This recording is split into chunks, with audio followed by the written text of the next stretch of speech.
Nah, kalau kita bicara secara spiritual, Ya, bagaimana momen atau istilahnya kalau kita pakai fenomenologi gitu ya, ya. eh, gimana rasanya beribadah di pesantren dengan di rumah? Apakah adakah sesuatu, misalnya begini, kalau kita di pesantren mungkin melihat teman-teman sholat, tarawih, ngaji dan lain sebagainya, kita lebih apakah kita merasa tertekan karena kita tidak sebebas di rumah? Apakah ada momen ketika kita ngerasa, oh kayaknya saya lebih khusyuk di pesantren atau Ya. kayak gimana tuh Kak? Kesannya sih ya kalau tentang belajar dan semacamnya itu di pesantren lebih husuk ya, Pak. Lebih husuk di pesantren. Karena memang apa ya?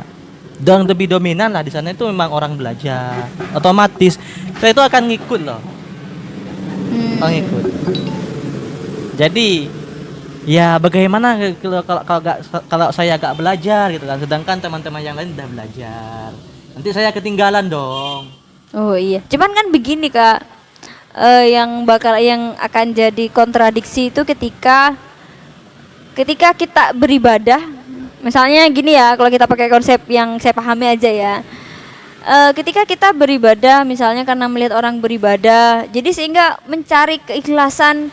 Misalnya kalau di rumah kita kan tidak ada yang ngajak gitu kan, muncul dari diri kita sendiri, kita ingin ini, saya ingin iktikaf dan lain sebagainya. Berbeda dengan di pesantren gitu Ya, kan. beda. Ada beberapa mungkin anak-anak yang merasa, saya merasa dipaksa gitu di sini. Kadang pesantren bahkan dipaksa ngerasa gitu. merasa dikungkung dan lain sebagainya. Ini full banget seharian gitu kan.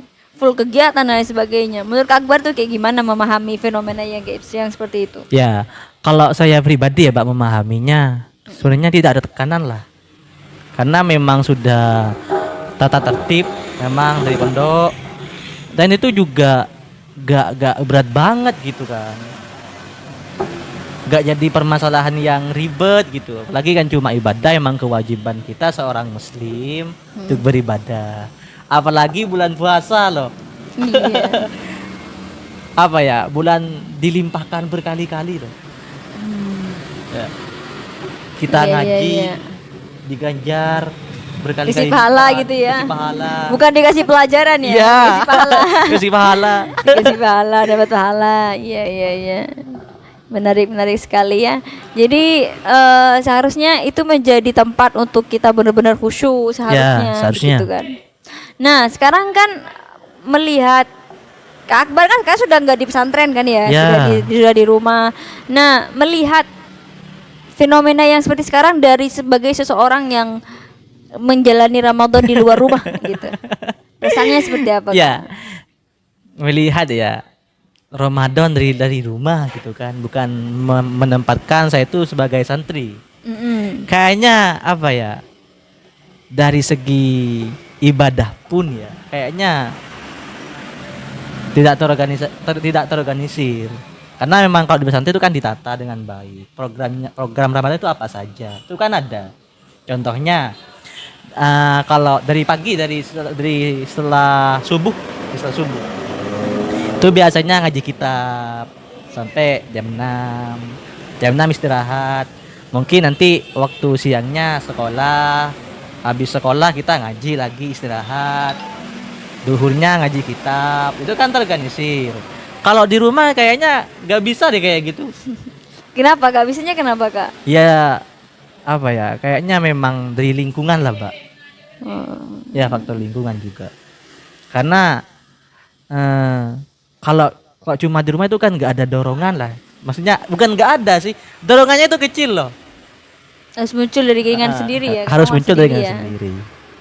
Apalagi ada gadget gitu kan, males yang mau buka gadget aja gitu. Banyak faktor X-nya. Iya, menarik.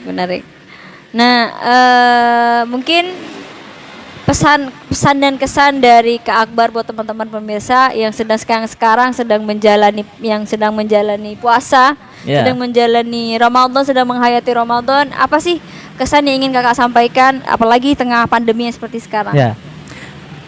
Sebenarnya puasa itu bukan menjadi hambatan bagi kita itu untuk terus produktif. Jadi gitu. Jadi apa ya? Mentang-mentang Ramadan itu kan udah males ngapain, produktif, tidur aja itu kan. Tidur juga produktif, dapat Tidur juga pahala ya. produktif, dapat Produktif.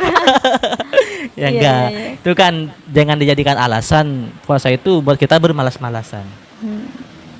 Gitu. Tapi cuman agak gini sih kayak Agak agak menurun ya, iya, karena agak kan menurun karena energi memang kita stamina terkuras kita gitu ya. terkuras. Jadi pemirsa, jangan jadikan puasa itu sebagai halangan untuk tetap Ya. produktif. Misalnya produktif bikin video di Simposium Today.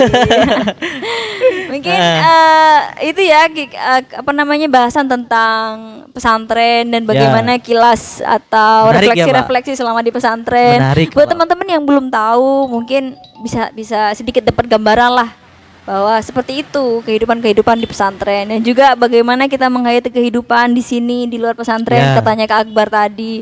Jadi kita harus membuat tameng gitu. Bagaimana kita bisa Ada apa namanya kemandirian. mengontrol misalnya bagaimana kita menjaga waktu main gadget dan lain sebagainya. Ya. Kalau ada kata-kata sekarang banyakin gimana Kak? Banyakin belajar. Kurangi gadget ya. kurangi gadget. Kurang lebih gitu ya pemirsa ya. Banyakin Gimana? tidur, Heeh. banyakin tidur, kurangi apa? Belajar. Intinya stay produktif, tetap produktif dan semoga kita bisa menjadi puasa sampai di hari fitrah nanti. Amin. Mungkin itu Amin. saja video Ya. Simposium Today kali ini. Terima kasih saya ucapkan kepada Kak Akbar sudah hadir di Simposium Today. Ya, sama-sama. Dan apabila ada salah-salah dari kami mohon maaf dan jangan lupa like, comment, subscribe, and share video ini dan jangan lupa juga nyalain tombol loncengnya buat tahu video terbaru dari Simposium Today. Mungkin itu saja dari kami, kurang lebihnya mohon maaf. Assalamualaikum warahmatullahi taala wabarakatuh. Waalaikumsalam warahmatullahi wabarakatuh.